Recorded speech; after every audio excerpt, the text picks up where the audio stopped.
Welcome to Bigfoot Research. This video was taken on the 20th of March 2009 while we sat around the campfire discussing strategies. Looked like we could see a big body of water. I don't know. Big river or something. It looked like it could have been a river, but then it was so far away you just couldn't tell. Did you see it's called that? Huh? Yeah, that's banking. It would be the what could run through the Salt River? And Upper Salt, I guess. Well, you know what? It seemed like there was a lot more activity yesterday when we were out in those woods.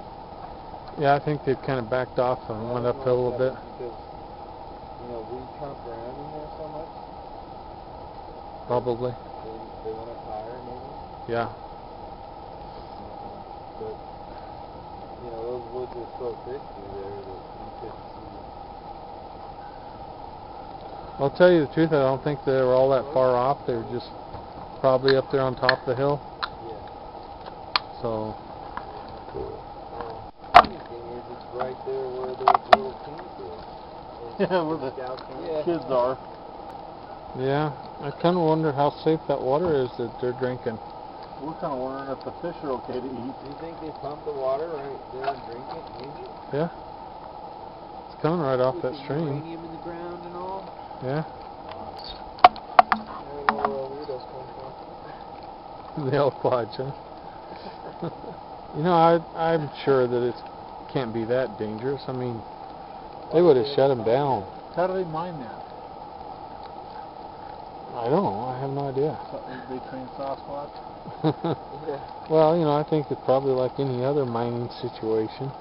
You know, people were more expendable back in the 1940s and 50s. Yeah, no, safety was definitely an afterthought. Yeah. They wouldn't have cared about that. They had those watchmakers dipping they'd lick their paintbrush and dip it in iridium because it glowed. It would make the watch glow in the dark. And then they got tongue cancer. Well, I'm sure that's not why the Bigfoot's in here, though. Because even though there's a lot of mine shafts up here, I think they're in here for the food.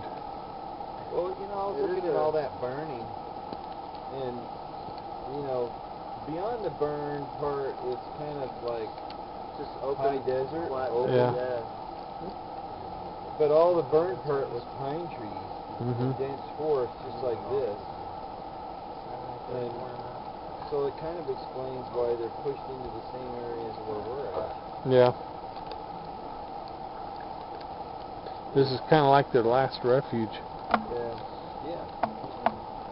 So they have to cross the desert or contend with man. Right. Yeah, this is a prime spot. There's lots of game in here.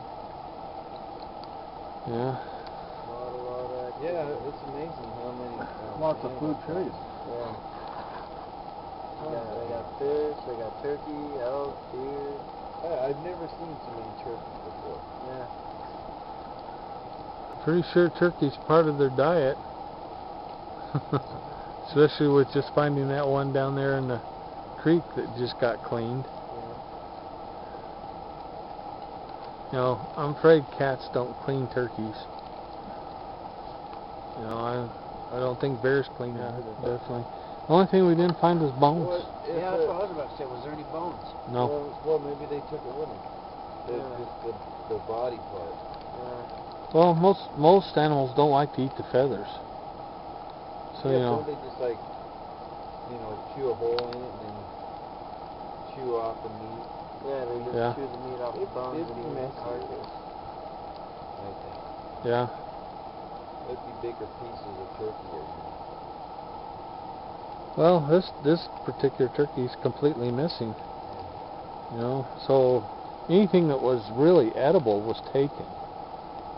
Right, maybe they just plucked it and washed it in the stream. Okay, more on the turkey feathers. I've examined them real closely. They still have the skin of the follicles still on them. The feather trail leads down towards our camp, down that way, but this is just surprising to see this close to our camp, you know. Yeah, they go all the way down. There's feather right there, And then there's these footprints over here that I'm going to try to cast. Let's see if I can get a close-up of them.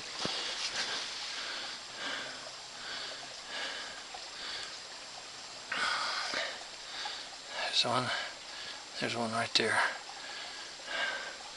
Barefoot.